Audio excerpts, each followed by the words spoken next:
जनादेशलाई धोका दिएको त कम्युनिस्टले हो नि, त्यसको कुनै न कुनै हिस्सा त तपाईँभित्र पनि पर्छ नि। होइन, त्यो त आफ्नो जिम्मा लिनुपर्छ। धोका दिएको छ, धोका भएको छ, कामहरू गलत भएका छन् कि त्यो त आफ्नो आफ्नो हैसियत अनुसारको जिम्मा। म पनि कति पर्सेन्ट पर्छ म लिन तयार छु। नेताहरूले पनि त्यो कमजोरीलाई स्वीकार्नुपर्छ। कतै देखिँदैन के जनता हो हामीले चाहिँ जसरी तपाईँहरूसँग जनमत मागेका थियौँ त्यो अनुसार काम गर्न सकिएन, तपाईँहरूलाई जसरी दिनुपर्ने सेवा सुविधा जनताको तल्लो लेभलसम्म पुग्नुपर्ने हो त्यहाँसम्म हामी पुग्न सकेनौँ भनेर कुनै नेताले स्वीकारेको देख्नुहुन्छ? यहाँ स्वीकारे पनि छ, म पनि स्वीकार्छु त्यो कुरो। मैले स्वीकार्दाखेरि पनि म पनि त्यही पार्टीको मान्छे हो, त्यहीँको कार्यकर्ता हो। म जनतासँग भिज्नै पर्छ र त्यो पार्टी जनताभन्दा बाहिर पार्टी हुँदैन। कस्तो रमिता बनाउनु भयो क्या तपाईँहरूले। हेर्नुहोस् त, सत्ता साझेदारी पार्टी सडकमा आएर उफ्रिएर अनेक नाराबाजी गरेर आफ्नै सत्ताको खेदो खनेर आफ्नै प्रधानमन्त्रीको खेदो खनेर के गर्न खोजे यस्तो? यो कहिलेकाहीँ गलत गर्दाखेरि बाउका विरुद्ध छोराछोरी लाग्छन् भन्ने कुरा दुनियाँमा हामीले देखेकै छ। जसलाई हामीले बाउ सारा मानेर प्रधानमन्त्री बनाउँ, यो पार्टीको अध्यक्ष नै हुन्, त उहाँले गलत गर्न थालेपछि गलत गर्ने ठाउँमा सती जाने त? ब्रेनमा सामन्तवाद जिउँदैछ, दिमागमा नहुने बेला त्यो नपखाल्दासम्म यी सबै कुरा लेख्दा पनि भित्र आफूलाई मन दुखेर लेखेका कुराहरू भएको हुनाले त त्यसको व्यवस्था गर्दै भत्काउँदैछ त, अहिले भत्किँदैछ त। त्यो रुचाएको होइन नि, चित्त दुखाइ लेखेका शब्द हो। त्यो गणतन्त्र भन्ने पनि धेरै पचाएको थिएन, सङ्घीयता पनि पचाएको होइन। त्यही भएर तलसम्म म अब पालिकासम्म भङ्ग गरिदिन्छु भन्नुभयो नि त प्रधानमन्त्रीले। त्यो रुचिया रहन्छ भन्ने कुरा बुझ्यो नि त। शक्ति विकेन्द्रीकरण रुचेको रहन्छ भन्ने कुरा त्यो बुझ्यो हो, बुझ्यो नि त। त्यहाँदेखि शक्ति पृथकीकरणको सिद्धान्त पनि पच्याएर रहन्छ भन्ने कुरो त्यो पनि बुझ्यो। सङ्गत गरेका नेताहरू, लामो समयसम्म बिताएका नेताहरू यसरी तितर बितर भइदिँदाखेरि यो साँच्चै तपाईँहरूले त्यतिखेर जुन उद्देश्यका साथ नेपाल कम्युनिस्ट पार्टी माओवादी गठन गरिरहेको थियो, जुन उद्देश्यका साथ 10 वर्ष जनयुद्ध गरियो, त्यो उपलब्धि पुरा भयो जस्तो लाग्छ यहाँलाई? खासै गरी अब यो उपलब्धिहरूको कुरा गर्दा उपलब्धि त भयो, नभएको होइन। अब पुरा हुनका लागि यी सबै चिज हिजोदेखि नफुटेर एक ठाउँमा हो भनेदेखि यसको महत्त्व, यसको दायरा, यसको चाहिँ उचाइ फरक ढङ्गको हुन्थ्यो र अहिले यति धेरै रालगोल राजनीतिमा हिँड्नु पनि पर्दैन थियो भन्ने मेरो एउटा विश्लेषण छ। अब तथापि अब फुटिसक्यो हो, फुटिसकेपछि नफुट्नुपर्छ भने हामी त्यो बेला पनि धेरै जोड गऱ्यौँ। जस्तो मन वैद्य फुट्ने बेला पनि, डाक्टर बाबुराम फुट्ने बेला पनि हामीले हाम्रो ठाउँबाट जोड गऱ्यौँ। त्यो जोड हाम्रो पुगेन पनि लागेन पनि भन्छु म। शहीद भइसकेकाहरूलाई राष्ट्रिय शहीद बनाउनु पर्यो, त्यस पछाडि उहाँहरूलाई एउटा चाहिँ विधिमा ल्याएर उहाँहरूको संरक्षणको नीति बनाउनु पर्यो। यसमा नेताहरूको चासो नगएको हो भन्न सकिन्छ? होइन, चासो नगएको भन्न सकिन्छ। चासो नगएको भन्न तपाईँले घचघचाउने काम चाहिँ पुरा भएन। होइन, हामी यसो भयो, त्यो बेला कमरेड प्रचण्ड बाबुराम कमरेड हुने बेलामा के थियो भने हामीले एउटा मेसोबाट ल्यायौँ, त्यसको सार्वजनिक गर्ने पऱ्यो। त्यो आयोग सायोग बनाएको छ, त्यसले चाहिँ बनाउँदै थियो रिपोर्ट सिपोर्ट सारा कुरो। त्यो आयोगलाई कहिलेकाहीँ थला पारेर राख्ने काम पनि हुन्छ, यो बुझ्न सकिन्न।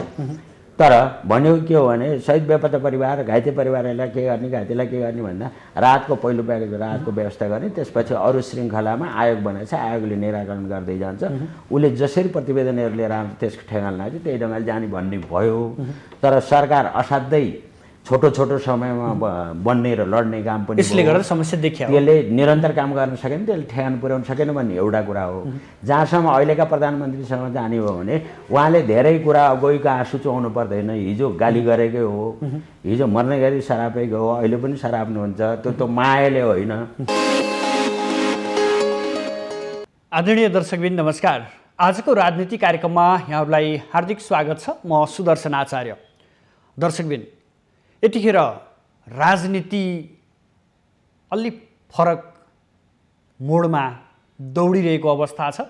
जसरी प्रधानमन्त्री केपी शर्मा ओलीले प्रतिनिधि सभा विघटन गर्नुभयो र त्यसदेखि यता नेकपाभित्र देखिएका दुई धार र प्रतिनिधि सभा विघटनका विरुद्ध सर्वोच्च अदालतमा परेका रिटहरूका बहस सँगसँगै फरक मोडमा दौडिएको नेपालको राजनीति, सर्वोच्चले विघटनका विरुद्धमा चाहिँ बदर गरिदिएपछि अथवा प्रधानमन्त्रीको जुन कदम थियो त्यो कदमलाई सर्वोच्चले बदर गरिदिएपछि संसद बैठक आह्वान भएको छ र संसद बैठक बस्दैछ।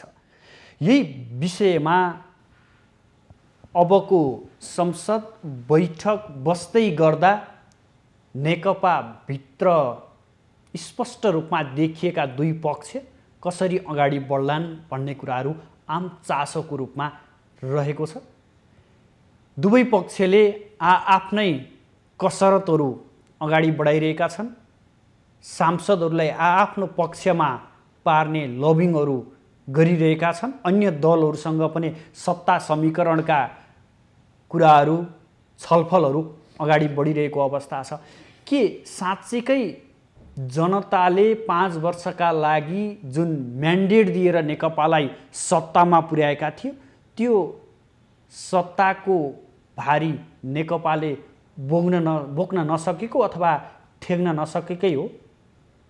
के छ यो राजनीतिक माहौलमा नेकपाभित्र यस्ता किसिमका तिक्तताहरू सिर्जित हुनु र जनता देशले यो अन्योलको सिर्जनामा दलहरूलाई मुख्य दोष देखाउनुको कारण के रहन सक्छ? साथसाथै आन्तरिक द्वन्द्वमा रमाइरहने नेकपा र यसको निकास कसरी निस्किन सम्भव छ? आज हामी यिनै विषयवस्तुको पेरिफेरी रहेर चर्चा गर्नेछौँ। यसका लागि नेकपाका नेता, अझ भनौँ दाहाल नेपाल पक्षका नेता हरि दाहाल आज हाम्रो स्टुडियोमा आउनुहुन्छ। उहाँसँग पछिल्लो समसामयिक राजनीति र नेकपाभित्र देखिएका अन्तर्विरोध र अन्तरसङ्घर्षका कुराकानी गर्नेछौँ। दाहालजी, स्वागत छ यहाँलाई माउन्टेन टेलिभिजनमा। धन्यवाद। यो रस्साकसी, राजनीतिको रस्साकसी, जनताले जुन 2/3 मत दिएर पठाए, सत्तामा पठाए, नेकपालाई सत्ताको मात लागेको हो? नेकपालाई नै सत्ताको मात लागेको होइन। नेकपाभित्र भएको केही नेताहरूलाई मात लागेको देखिन्छ र अलिकति अहमतावादी प्रवृत्ति भएका साथीहरूलाई, नेताहरूलाई त्यो मात लागेको देखिन्छ। तर नेकपा समग्रलाई यो मात लागेको होइन।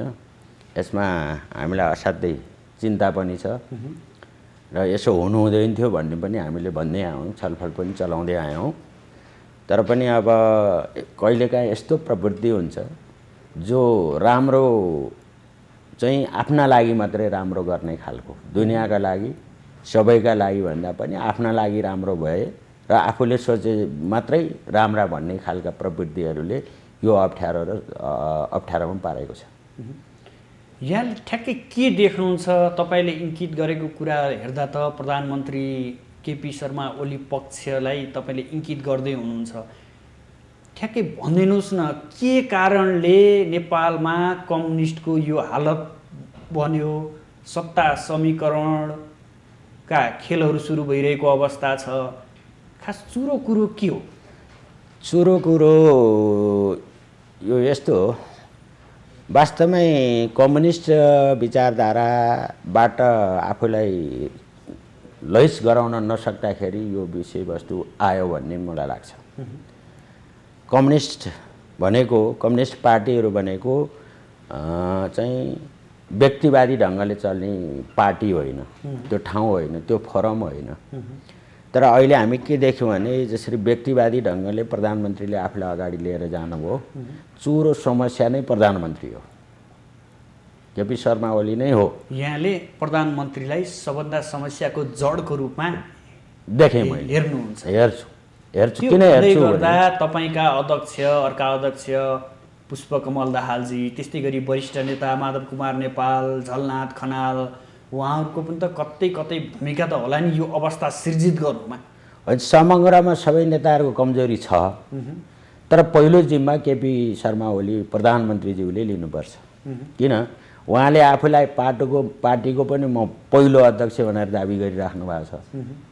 त्यसपछि देशकै प्रधानमन्त्री शासन सत्ता चलाउने जनताको आशा विश्वास भएको कुरो पार्टीले उहाँले राम्रो काम गर्नुहुन्छ भनेर पार्टीको प्रतिनिधिका रूपमा सरकारमा उहाँलाई प्रतिनिधिका रूपमा प्रधानमन्त्री चयन गरेर पठाएको। तर यो मान्ने पक्षमा चाहिँ प्रधानमन्त्री हुनुहुन्न, उहाँले भन्नुहुन्छ मलाई पार्टीभित्रबाट खेदो खनियो, सकेसम्म मेरो हुर्मतै काट्ने प्रयास गरियो र व्यवस्थावश यो अवस्था सिर्जना हुन पुगेको भनेर त उहाँले स्वयं भन्दै हिँड्नु भएको छ त। होइन, उहाँले भनेको कुरो पत्याल्नुपर्ने स्थिति छैन।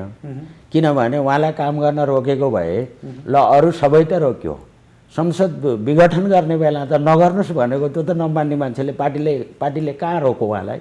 कुन नेताले रोक्यो? तपाईँले अविश्वास प्रस्ताव तयारी गरेपछि त उहाँले यो निर्णय लिनु स्वाभाविक हो भन्नुहुन्छ? होइन, तयारी गरेका छैन उहाँले। यो स्टेप चाल्न सुरु गरेपछि सँगसँगै तयारी गरेर सँगसँगै गरेको काम हो यो। सँगसँगै काम हुने नि? यी सँगै हो, एकदम एउटै समयमा भएका कामहरू हुन्।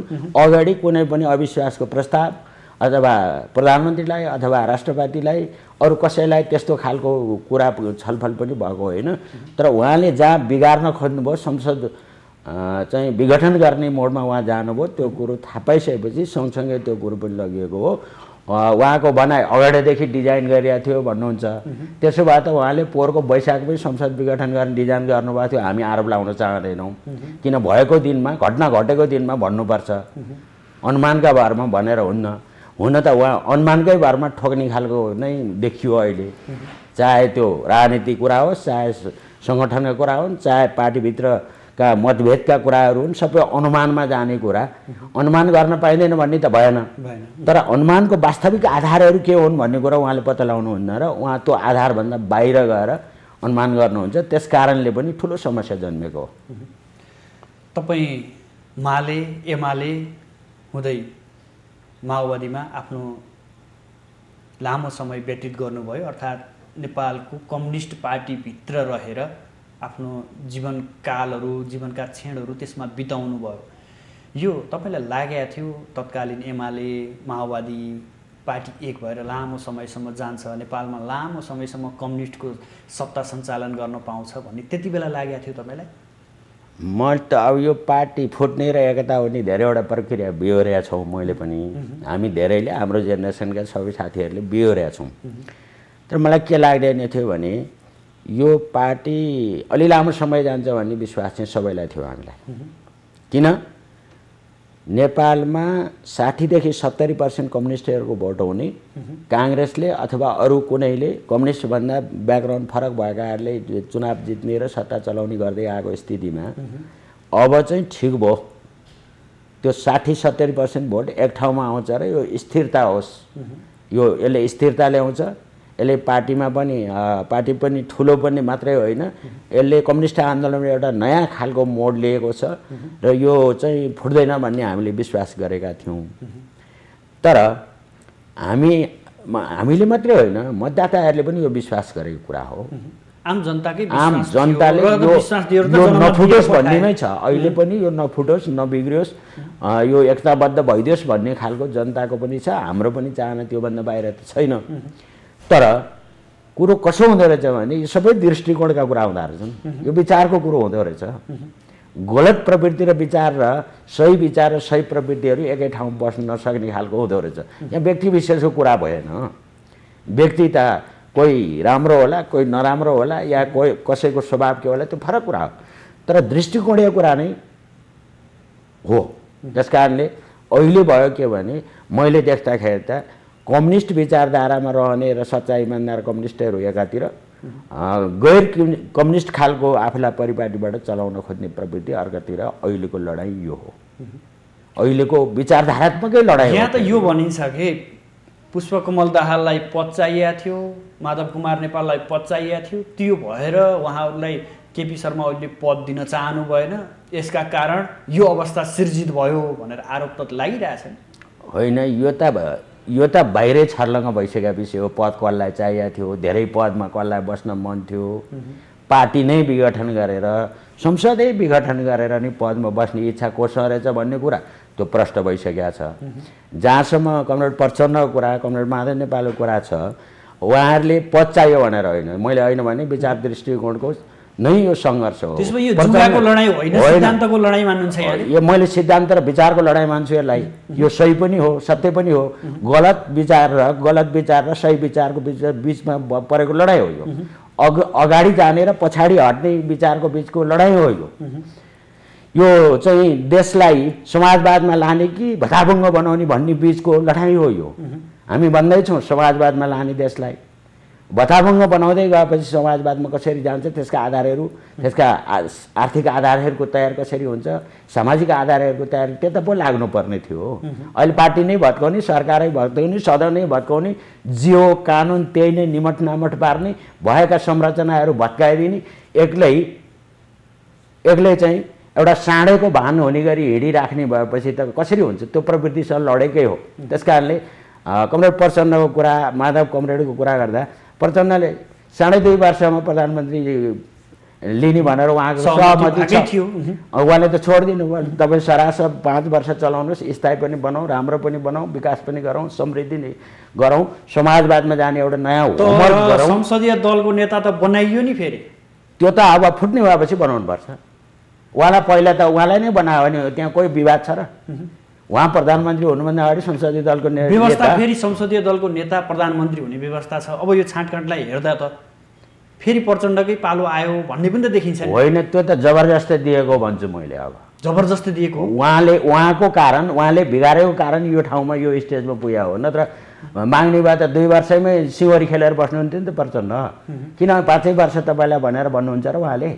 त्यो पनि त उहाँको पाउने ठाउँ, त्यो समझदारी भएको ठाउँ, त्यो सम्झौता भएको ठाउँ। त्यो नछोडेकै भए उहाँले त छोडेर जानुपर्ने हुन्थ्यो।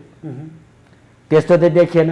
अझ कमरेड प्रचण्डको त कोटवाल प्रकरणमा उहाँले स्वाभाविक रूपमा आफूले नेतृत्व गरेको अलि सकिन कि जस्तो लाग्यो, अथवा के मिलेन, उहाँले कसैले नमानिकन राजीनामा दिनुभयो।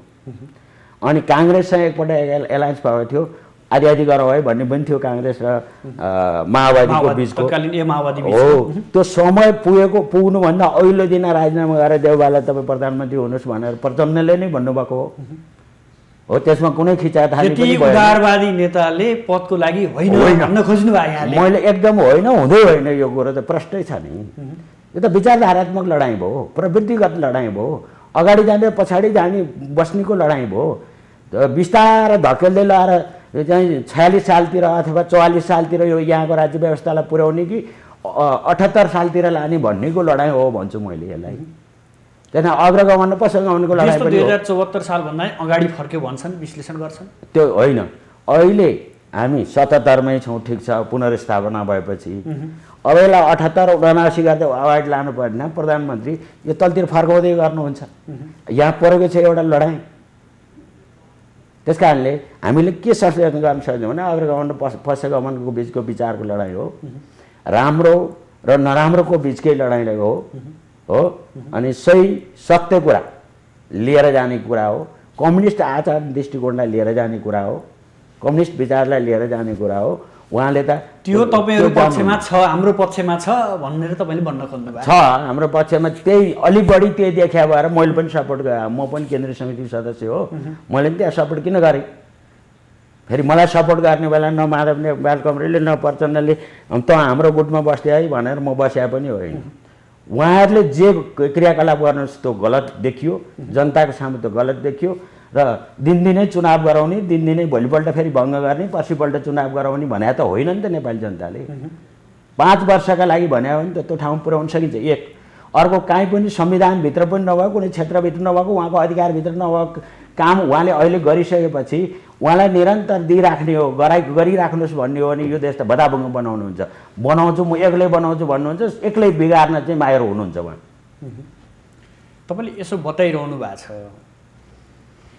तपाईँ प्रचण्ड नेपालको खेमामा हुनुहुन्छ, तपाईँहरूले जनताबाट दिएको यो जनादेशलाई धोका दिएको त कम्युनिस्टले हो नि, त्यसको कुनै न कुनै हिस्सा त तपाईँभित्र पनि पर्छ नि। होइन, त्यो त आफ्नो जिम्मा लिनुपर्छ। धोका दिएको छ, धोका भएको छ, कामहरू गलत भएका छन् कि, त्यो त आफ्नो आफ्नो हैसियत अनुसारको जिम्मा। म पनि कति पर्सेन्ट पर्छ म लिन तयार छु। नेताहरूले पनि त्यो कमजोरीलाई स्वीकार्नुपर्छ। कतै देखिँदैन के जनता हो, हामीले चाहिँ जसरी तपाईँहरूसँग जनमत मागेका थियौँ त्यो अनुसार काम गर्न सकिएन, तपाईँहरूलाई जसरी दिनुपर्ने सेवा सुविधा जनताको तल्लो लेभलसम्म पुग्नुपर्ने हो त्यहाँसम्म हामी पुग्न सकेनौँ भनेर कुनै नेताले स्वीकारेको देख्नुहुन्छ? यहाँ स्वीकारे पनि छ, म पनि स्वीकार्छु त्यो कुरो।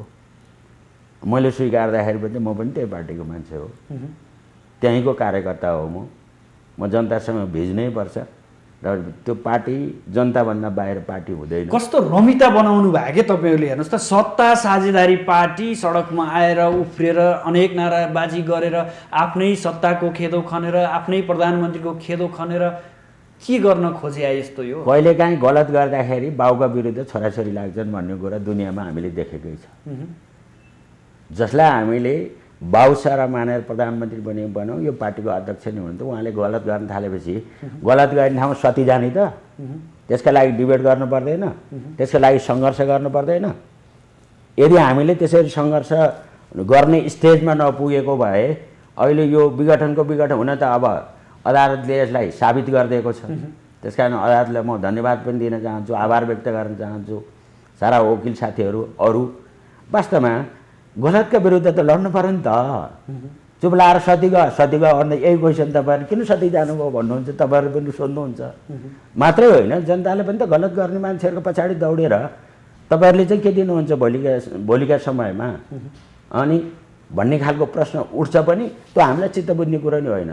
जे सही हो त्यसका पछाडि लाग्ने पनि हो, त्यसको वकालत गर्ने हो, गलतको विरुद्ध लड्ने हो, वकालत गर्ने हो, त्यो त्यही ढङ्गले जाने कुरा हो। गलत भएपछि सङ्घर्ष नि हुन्छ, भनाइ पनि हुन्छ, अरू धेरै क्रियाकलाप पनि हुन्छन्। नेपालका कम्युनिस्टहरू यस्तै हुन्, कहिले मिल्न नसक्ने। त्यस्तो होइन, यो त इतिहासमा अहिले नजिक नदेखेर विश्व कम्युनिस्ट आन्दोलन तपाईँ हेर्नुहोस्, विश्वका सबै पार्टीहरू काहीँ न काहीँ अन्तर्विरोधीहरू, काहीँ न काहीँ उत्तर चढावहरू, काहीँ न काहीँ अप्ठ्यारा र सप्ठ्याराहरूबाटै आएको हुन्छ। नेपालको चाहिँ त्यो विशुद्ध छुट्टै खालको त होइन। यही पृथ्वीमा जन्मे धरतीमा जन्मे मान्छेहरू नेता भएर चलाउने कुरा हो। जनतासँगै सहकार्य गरेर जनतासँगै बसेर चलाउने कुरा हो। त्यस कारण आफ्ना आफ्ना इतिहासहरू छन्। सोभियत रुसको आफ्नो इतिहास छ, कसरी त्यहाँ पुग्यो र पतन पछाडि त्यो ढल्न पुग्यो।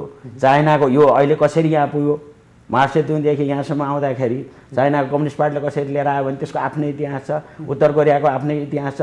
हिजो समाजवादी भनेका हङ्गेरी बुल्गेरिया जस्ता देशहरू उनीहरूको आफ्ना आफ्ना इतिहास छन्। तर अन्तर्विरोध र अन्तर सङ्घर्षभन्दा बाहिर नभइकन सबै काम सम्पन्न हुन्छ र म चाहिँ अन्तर सङ्घर्ष नगरिकन म जन्मेदेखि नमर्नेसम्म साधु भएर बस्छु भन्ने कुरा चाहिँ मानव जिन्दगीको सार्थकता। यो मानेमा भन्न खोजेँ कि नेपालमा दर्जनभन्दा बढी कम्युनिस्ट पार्टीहरू छन्, छिन्न भिन्नै अवस्थामा छन्, कहिले मिल्छन्, कहिले उत्तिखेरि टुक्रिहाल्छन्, फुटिहाल्छन्।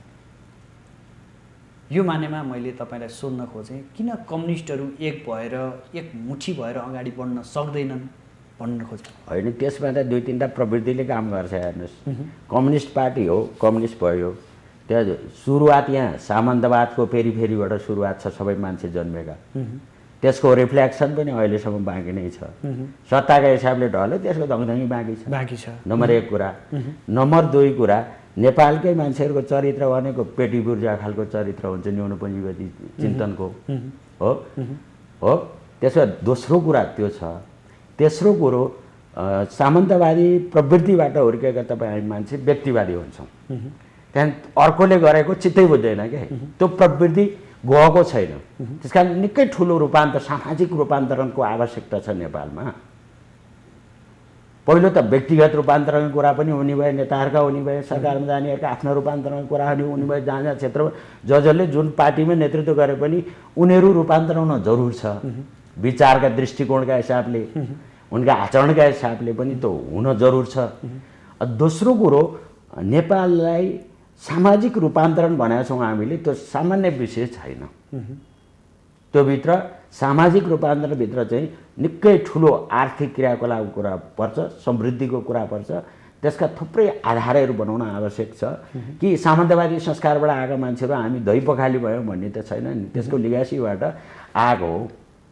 हामी नै कम्युनिस्ट पार्टीमा लाग्दाखेरि सबैले भनिरहेछन् हो, के अरे राजा सबका साझा भन्दै हिँड्ने एकल नेतृत्व भएको ठाउँमा अहिले संरचनाहरू पनि बदलिएको छ। यसलाई चलाउने अभ्यास पनि एउटा फरक छ, किनभने एकल राज्य सत्ताबाट सङ्घीय राज्य सत्ता भएको आधारभूत पृष्ठभूमिबाट हामीले हेर्दाखेरि यसलाई सञ्चालन गर्ने कुरा, विधि विधानको कुरा पनि छन्। यी सबै काम गर्न रूपान्तरित आवश्यकता छ। अहिले भयो के भने अहिले पनि यी घटना परिघटना यहाँसम्म प्रधानमन्त्री किन गर्नुभयो भनेपछि यहाँ त सङ्घीय राज्य भएको छ, शक्ति विकेन्द्रीकरण भनौँ यसलाई। हिजो त शक्ति केन्द्रीकरण गरेर लिएर आएको, मना मस्तिष्कमा चाहिँ केन्द्रीकरणै गरेर सबै कुरा म सर्वेश्वर हुँ भन्ने छ, मगजमा अझै छ। त्यो मगज नपखालिएको हो सबैभन्दा ठुलो कुरो, ब्रेन वास भएन। अनि उहाँ संरचना चाहिँ सङ्घीय बनाएको छ, स्थानीय सरकारहरू भनेर बनाइएको छ, तल अधिकारका कुरा गरिएको छ। अनि यहाँ चाहिँ मेन मान्छे हेड अफ द चिफको के छ भने यो चाहिँ केन्द्रितै गरेर चलाउनु पर्छ। विकेन्द्रित भए त मलाई त मान्दैनन् कि क्या यो दुनियाँमा, म ठुलै सर्वेसर्वा हुन सक्दिनँ कि भन्ने व्यक्तिवादी चिन्तन दृष्टिकोणले यो काम गरेको छ। तपाईँले चरित्रका पनि कुरा उठाउनु भयो। देख्नुहुन्छ यहाँले नेपालमा शीर्ष नेताहरू, अहिलेका जल्लाबल्दा शीर्ष नेताहरूमा चरित्रता, नैतिकता देख्नुहुन्छ यहाँले? होइन, नैतिकता कति हो भन्ने भाग लगाउने कुरो चाहिँ फरक हो। कसको नैतिकता कति गिरो, कति नैतिक छन् भन्ने कुरा त्यसको हिसाब गर्नुपर्छ। तर नैतिकता भनेको अहिले अहिले एक पाटबाट हेर्दाखेरि नैतिकताहरू समाप्त भएको देख्छौँ हामी। त्यसले नि जे गरे हुन्छ भनेको छ नि त, गर्दै गयो नि त। विखण्डन गरे नि भने, सबै भत्काइदिने हो नि, लडाइदिने हो नि, होइन? जनताको चासो विसाप भएन, यहाँ भएका मजदुर, किसान, उत्पीडित जाति क्षेत्र लिङ्गका मान्छेहरूलाई चाहिँ के अधिकार दिने सुनिश्चित गरेको छ त्यहाँ संविधानमा, त्यो दिन पनि नखोज्ने। यस्तो त मैले भनेको त्यसै ब्रेनमा सामन्तवाद जिउँदैछ, दिमागमा नहुने बेला त्यो नपखाल्दासम्म यी सबै कुरा लेख्दा पनि भित्र आफूलाई मन दुखेर लेखेका कुराहरू भएको हुनाले त त्यसको व्यवस्था गर्दै भत्काउँदैछ त, अहिले भत्किँदैछ त। त्यो रुचाएको होइन नि, चित्त दुखाइ लेखेका शब्द हो। त्यो गणतन्त्र भन्ने पनि धेरै पचाएको थिएन, सङ्घीयता पनि पचाएको होइन। त्यही भएर तलसम्म म अब पालिकासम्म भङ्ग गरिदिन्छु भन्नुभयो नि त प्रधानमन्त्रीले। त्यो रुचिया रहन्छ भन्ने कुरा बुझ्यो नि त। शक्ति विकेन्द्रीकरण रुचेको रहन्छ भन्ने कुरा त्यो बुझ्यो हो, बुझ्यो नि त। त्यहाँदेखि शक्ति पृथकीकरणको सिद्धान्त पनि पच्याएर रहन्छ भन्ने कुरो त्यो पनि बुझ्यो, देखियो नि त। अहिलेका ताजा मोसेपातभन्दा यताका बाहिरै आएका घटनाक्रमले देखियो नि त। त्यस कारणले यो देशमा अदालत स्वतन्त्र थिएन भनेपछि त जनता त दिनको 2 पटक चुनावमा जानुपर्ने बाटो बनाउनु भएको थियो नि त उहाँ त। जनताको आशय त्यो होइन नि त। यो त 5 वर्षका लागि होस् अथवा निश्चित तोकिएको समयका लागि, संविधानले तोकेको समयका लागि होस्, त्यो निरन्तर विकास होस्, जनतालाई रोजगारीको सृजना होस्, जनताले दुःख पीडाबाट मुक्त गर्दै जानु पाउनु पर्यो, होइन? दिनकै झगडा गर्ने स्थिति नबनोस्, दिनकै लडाइँ गर्ने स्थिति नबनोस्। विकास, समृद्धि, जनताका इच्छा आकाङ्क्षालाई परिपूर्ति गर्दै जाने, विशेष गरी नेपालको मूल समस्या भनेको अहिले रोजगारको समस्या हो। त्यो रोजगारको हल गरियोस् भन्ने सबैको आशय त छ नि। यहाँ जुधेर बसुन् भन्ने आशय त कसैको छैन। तर परिवेश के हो भने 3 करोड जनताले के जुन्नमै रमाउनुहुन्छ होइन। जुन्नमा रमाएको होइन, गलत र सहीको बिचमा लडाइँ पर्दाखेरि त लड्नु नै पर्छ। यो नलडी नहुने ठाउँ भएर लड्या हो, नत्र लड्नको लागि मन छैन फेरि, कसैलाई मन त छैन नि। अब भनिदिनुहोस्, अब 2 वर्ष बाँकी छ, संसद बैठक बस्दैछ, समीकरण जोडघटाउका प्रक्रियाहरू भइरहेका छन्। के हुँदैछ अब? के देख्नुहुन्छ यहाँले? सम्भावना के देख्नुहुन्छ? अब 2 वर्ष बाँकी भन्ने कुरा स्वाभाविक कुरा हो, त्यो त अब अथोरिटी पाएको कुरा हो, बाँकी छ। त्यो बिचमा अझ धेरै काम गर्नु पनि पर्छ, जनताका नि काम गर्नुपर्छ, सबै खालको राष्ट्रको लागि आवश्यक कामहरू गर्नुपर्छ। त्यो एउटा बाटो हो।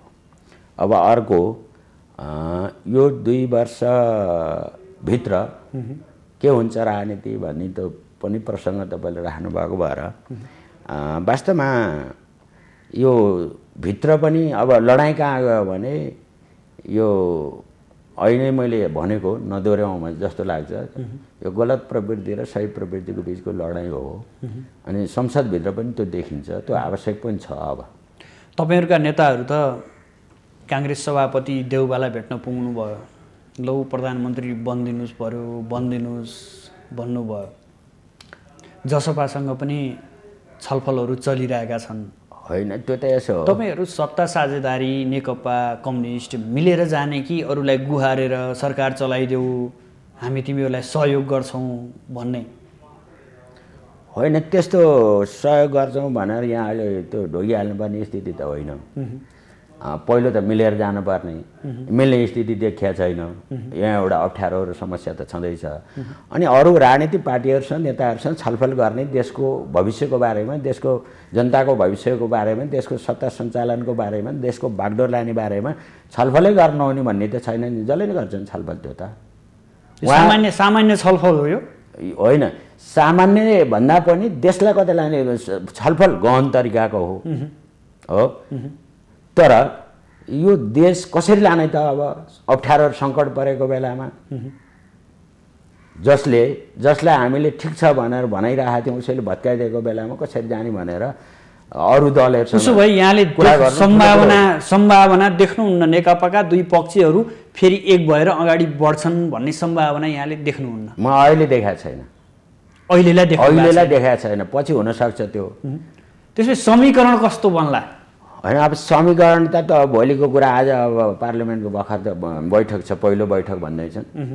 यहाँ भयो के हुन्छ, यसका प्रक्रियाहरू कहाँ पुग्छन्, त्यही हिसाबले समीकरणहरू बन्दै जाने खालको वातावरण बन्न सक्छ।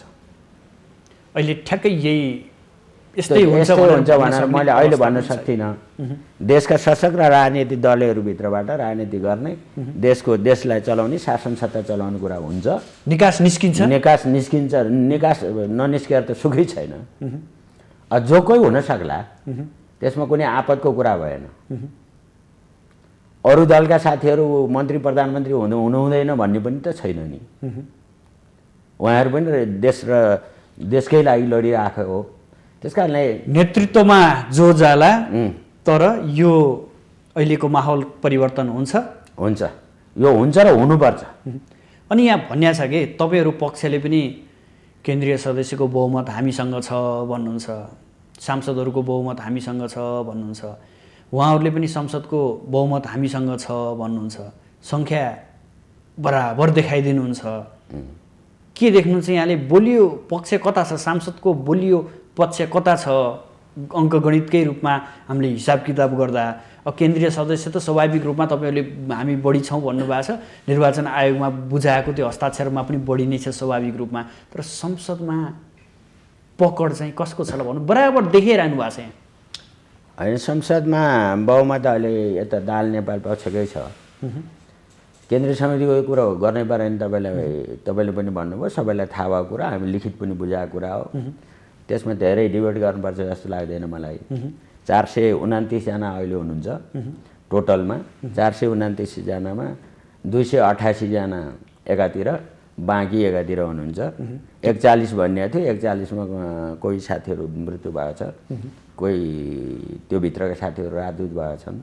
त्यो भित्रका साथीहरूमध्ये अब कोही सभामुख, उपसभामुख आदि भएका छन् होइन। उपराष्ट्रपति पनि भएका छन्। ती सबै गणना हुन्थ्यो पहिला सुरुमा। त अहिले चाहिँ 429मा 288 जना छन् साथीहरू ठ्याक्कै। त्यतातिर अब धेरै कुरा गर्नु पर्दैन, यो बहुमतै हो। त्यसमा कुनै हस्ताक्षरलाई हेर्दाखेरि स्पष्टै देखियो। पछि थपेको कुरो त निर्वाचन आयोगले पछि तपाईँहरूले के गर्नुभयो थाहा भएन है, त्यसको वैधानिक त हुँदैन भनेर क्लियर गरेको कुरो, यो अब धेरै बहस गर्ने कुरा भएन। तर सुरुमा बनेको त्यो संरचना बनेको संरचना अनुसार चाहिँ त्यो छ, स्पष्ट त्यो देखिएकै छ। अब सांसदका कुरा, सांसदहरू पनि करिब मलाई लाग्छ 172 जति होला हाम्रो पार्टीको टोटलमा। त्यसमा 92-93 जना यता माधव प्रचण्ड भन्ने समूहमै छन् साथीहरू। अझै त्यसको वृद्धि हुँदैछ। धेरै ढुवाङ्किन थप्नु अहिले 4 बजे ट्याक्कै थाहा हुने कुरा हो यो, को कता रहेछ भन्ने कुरा। आज थाहा भएन, भोलि त्यसको प्रोसेसमा एउटै रो छ। आज त सम्भावना नरहला, एउटै रोमा बस्नुपर्ने बाध्यता छ। प्रतिपक्षको रोमा गएर बस्नुपर्ने पनि नहुन सक्छ, त्यहाँ नदेखिन सक्छ। अब यो यस्तो हो, यो विचित्रको घटना हो नेपालको, होइन? तपाईँले भन्नुभयो यो अलिक फरक खालको, विश्वकै सबै पार्टीहरू सरकारहरू र विश्वकै कम्युनिस्ट आन्दोलन गर्ने फरक घटना हो यो। हो, यो नयाँ प्रकृतिको एउटा विद्रोह पनि हो, यसलाई यसरी पनि बुझ्दा हुन्छ। र अब यो त मिलाउँदै जाने कुराहरू हुन्छ। पार्टी के हो भन्ने कुरा डिसिजन निर्वाचन आयोगले गरेपछि त रोगको कुरा फरक होलान्, तर अहिले कसलाई मत हाल्ने त भन्ने कुरा उठ्दाखेरि त त्यहाँ त हात ठड्याएर नि कुरा हुन्छ। अविश्वासको प्रस्ताव पेश हुने सम्भावना कतिको देख्नुहुन्छ यहाँले? होइन, पहिल्यै आज प्रक्रिया सुरु होस्, अब हुन नि सक्छ नहुन सक्छ। प्रधानमन्त्री राजीनामा दिनुभयो भने अहिले अविश्वास प्रस्ताव कुरा गर्ने जरुरत छैन। दिनु भएन र अटेरी गरेर बसे अमेरिका ट्रम्प अहिले पनि मुद्दा हाल्दैछन्, त्यस्तै गरेर मुद्दा हालेर बस्नुभयो भने त फेरि गर्नुपर्ने हुन्छ। त्यो अवस्था पनि सिर्जना हुन्छ, त्यसलाई पनि अब गर्नुपर्ने हुन्छ। अब हामी पूर्व माओवादीकै एकैछिन चर्चा गरौँ, किनभने तपाईँ त्यही पृष्ठभूमिबाट लामो समय राजनीति गरेको व्यक्ति। त्यसका शीर्ष नेताहरू पनि अहिले तितर-बितरै हुनुहुन्छ। वैद्य एकातिर हुनुहुन्छ, विप्लव एकातिर हुनुहुन्छ, डाक्टर बाबुराम भट्टराई एकातिर हुनुहुन्छ, प्रचण्ड एकातिर हुनुहुन्छ, अहिले त अझै गृहमन्त्री भएका रामबहादुर थापा अर्को पक्षमा जानुभएको छ। के देख्नुहुन्छ यहाँले लामो सङ्गत गरेका नेताहरू, लामो समयसम्म बिताएका नेताहरू यसरी तितर-बितर भइदिँदाखेरि यो साँच्चै तपाईँहरूले त्यतिखेर जुन उद्देश्यका साथ नेपाल कम्युनिस्ट पार्टी माओवादी गठन गरिरहेको थियो, जुन उद्देश्यका साथ 10 वर्ष जनयुद्ध गरियो, त्यो उपलब्धि पुरा भयो जस्तो लाग्छ यहाँलाई? खासै गरी अब यो उपलब्धिहरूको कुरा गर्दा उपलब्धि त भयो, नभएको होइन। अब पुरा हुनका लागि यी सबै चिज हिजोदेखि नफुटेर एक ठाउँमा हो भनेदेखि यसको महत्त्व, यसको दायरा, यसको चाहिँ उचाइ फरक ढङ्गको हुन्थ्यो र अहिले यति धेरै रालगोलको राजनीतिमा हिँड्नु पनि पर्दैन थियो भन्ने मेरो एउटा विश्लेषण छ। अब तथापि अब फुटिसक्यो हो, फुटिसकेपछि नफुट्नुपर्छ भने हामी त्यो बेला पनि धेरै जोड गऱ्यौँ। जस्तो मन वैद्य फुट्ने बेला पनि, डाक्टर बाबुराम फुट्ने बेला पनि हामीले हाम्रो ठाउँबाट जोड गऱ्यौँ। त्यो जोड हाम्रो पुगेन पनि लागेन पनि भन्छु म। अनि उहाँहरू फुट्नुभयो र नफुट्दाखेरि राम्रो हुन्थ्यो भन्ने हो। अहिले पनि सँगै आएर एकै ठाउँ बस्दाखेरि हुन्छ भन्ने कुरो मलाई लागेको छ र म त्यो आह्वान पनि गर्छु नेताहरूलाई। यहाँ त्यो 12 बुँदे शान्ति सम्झौता पनि अलि हतारमा गरियो कि भन्ने प्रश्नहरू पनि उठ्न थालेका छन्, यहाँलाई के लाग्छ? होइन, त्यो सही समयमा थियो, एकदम सही समयमा थियो। 12 बुँदे शान्ति सम्झौता त्योभन्दा फरक ढङ्गले गएको भने स्थिति अर्को ठाउँमा जान्थ्यो। नेपालको स्थिति अहिले भने जस्तो सजिलो पनि हुँदैन थियो। हो, यो त कस्तो छ भने अप्ठ्यारो पर्दाखेरि ओहो भनेर भन्ने खालको, सजिलो पर्दा निधाएर आनन्द लिने खालको नेपालीहरूको बानी भएको हुनाले यो राम्रै जस्तो देखिया छ। यदि त्यो बेलामा 12 बुँदे सहमति नगरेको थियो भने, शान्ति सम्झौतामा माओवादी नआएको थियो भने यो स्थिति अहिले त के भयो त? धेरै कुराहरू भयो। संविधान सभा बन्यो, संविधान सभाले निर्वाचन गर्यो, संविधानै बनायो, त्यसैले देशको पुनर्संरचना गर्यो। यी सबै कुराहरू उपलब्धिका रूपमा हामीले लिनुपर्छ र त्यो बेला शान्ति सम्झौता 12 बुँदे गर्ने कुरा बिल्कुल एकदम वैज्ञानिक कुरा थियो। तपाईँ यो द्वन्द्व पीडित परिवारको एक सदस्य पनि हो। आफ्नो श्रीमतीलाई यही परिवर्तनका नाममा गुमाउनु पर्यो। अझै पनि द्वन्द्व पीडित परिवार, बेपत्ता परिवारहरू अझै पनि रोइरहेका छन्। तपाईँले अहिले नेता मानिरहेको प्रचण्डजी 2 पटक प्रधानमन्त्री भइसक्नुभयो। त्यतिखेर तपाईँहरूले आवाजहरू उठाउनु भएको थिएन कि के थियो? अहिले जब प्रधानमन्त्री केपी शर्मा ओली हुनुहुन्छ, तपाईँहरूकै यही पीडित सङ्घर्ष समितिहरूले का कुराहरू बालुवाटारसम्म पुगे, प्रधानमन्त्रीले सम्बोधन गर्छ भन्नुभएको छ। के छ यहाँनिर बाबुराम भट्टराई प्रचण्डहरू प्रधानमन्त्री हुँदाखेरि तपाईँहरूले वास्तविक पीडा, तपाईँहरूको वास्तविक समस्याहरू, उहाँहरूले समस्या समाधान किन नगर्या र अहिले प्रधानमन्त्री ओलीसम्म पुग्नुपर्ने बाध्यता चाहिँ कहाँनिर देखियो? पहिलो कुरो तपाईँले राख्नुभयो द्वन्द्व पीडित भनेर म स्वीकार्दिनँ। म एउटा शहीद परिवारको मान्छे हो, मेरो श्रीमती शहीद भएको छन्, म शहीद परिवारको भनेर म स्वीकार्छु। द्वन्द्व पीडित त्यो राज्यले सम्झौता गर्ने बेलामा गरेको कुरा हो, हामी द्वन्द्व पीडित होइन। सम्झौतामा उल्लेख भए अनुसार भयो, तर मैले त्यो अझै पनि मान्दैन भन्नुहोस् न। एक। दोस्रो कुरा, बाबुराम भट्टराई अथवा कमरेड प्रचण्ड प्रधानमन्त्री हुनुभयो त्यो बेला शहीद बेपत्ता घाइते परिवारलाई एककालको राहतको व्यवस्था गर्नुभयो उहाँहरूले, 10 लाख छोटोमा राहतको व्यवस्था गर्नुभयो। त्यस कारणले त्यो व्यवस्था गर्दै जाँदाखेरि अब यहाँ मिलाउनु पर्ने कुरा के थियो भने यी सबै बेपत्ता भएको मान्छेहरूको स्थितिलाई ठ्याक्कै सार्वजनिक गर्नुपर्थ्यो, छ कि छैन भन्ने कुरा त्यो अड्किएको छ। त्यो अड्किया देख्छु मैले, अझै अड्किया छ। किनभने त्यो बेलामा बेपत्ता बनाउने बेलामा राज्य सरकार प्रधानमन्त्री मन्त्रीमा भएका साथीहरू त अहिले यही दलभित्र छन् नि, उहाँहरू त्यसलाई ओपन गर्न मानिराख्नु भएको छैन भन्ने मेरो दाबी छ, त्यो देखिन्छ पनि। दोस्रो कुरा चाहिँ राष्ट्रिय शहीद घोषणा गर्ने कुरामा जो प्रधानमन्त्री भयो भने किन मानिराखेका छैनन्, क्वेसन यो शहीदहरूको पक्षमा। बेपत्ताको तुरुन्त घोषणा गर्नुपर्छ, छैन भने हिजोको गभर्मेन्टले त्यो बेलाको सेना पुलिसले मारेको है भनेर भनिदिनु पर्यो। तर यो शहीद भइसकेकाहरूलाई राष्ट्रिय शहीद बनाउनु पर्यो, त्यस पछाडि उहाँहरूलाई एउटा चाहिँ विधिमा ल्याएर उहाँहरूको संरक्षणको नीति बनाउनु पर्यो। यसमा नेताहरूको चासो नगएको हो भन्न सकिन्छ? होइन, चासो नगएको भन्न सकिन्छ, चासो नगएको भन्न तपाईले घचघचाउने काम चाहिँ पुरा भएन। होइन, हामी यसो भयो, त्यो बेला कमरेड प्रचण्ड बाबुराम कमरेड हुने बेलामा के थियो भने हामीले एउटा मेसोबाट ल्यायौँ, त्यसको सार्वजनिक गर्ने पऱ्यो, त्यो आयोग सायोग बनाएको छ, त्यसले चाहिँ बनाउँदै थियो रिपोर्ट सिपोर्ट सारा कुरो। त्यो आयोगलाई कहिलेकाहीँ थला पारेर राख्ने काम पनि हुन्छ, यो बुझ्न सकिन्न। तर भनेको के हो भने शहीद बेपत्ता परिवार घाइते परिवारहरूलाई के गर्ने, घाइतेलाई के गर्ने भन्दा राहतको पहिलो प्याकेज राहतको व्यवस्था गर्ने, त्यसपछि अरू श्रृङ्खलामा आयोग बनाएको छ, आयोगले निराकरण गर्दै जान्छ, उसले जसरी प्रतिवेदनहरू लिएर आउँछ त्यसको ठेगान लाग्छ, त्यही ढङ्गले जाने भन्ने भयो।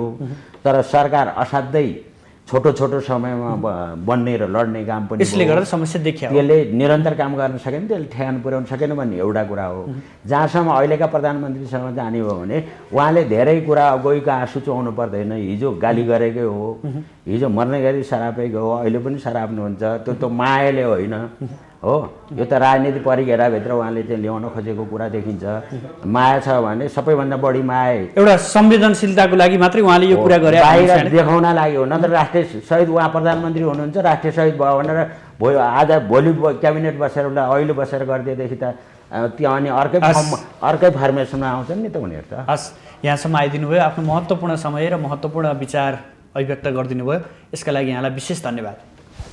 हस्, तपाईँलाई पनि धन्यवाद, विचार राख्ने एउटा मौका दिनुभयो।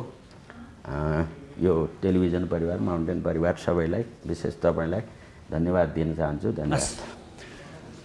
आदरणीय दर्शकबिन, आज हामी यो पछिल्लो राजनीतिक घटनाक्रम, यसमा कम्युनिस्ट पार्टी यसरी विभक्त हुनुका कारणहरू के हुन सक्छन् र अबको समीकरण कस्तो बन्नेवाला छ र देशमा स्थायित्व र जनताका जनचाहना पुरा गर्नको लागि राजनीतिक दलहरूले कस्तो किसिमको भूमिका निर्वाह गर्नुपर्छ भन्ने विषयमा केन्द्रित रहेर बहस सञ्चालन गर्यौँ। भोलि नयाँ विषयवस्तु र नयाँ अतिथिका साथ उपस्थित हुनेछौँ। आजलाई भने बिदा दिनुहोस्। नमस्कार।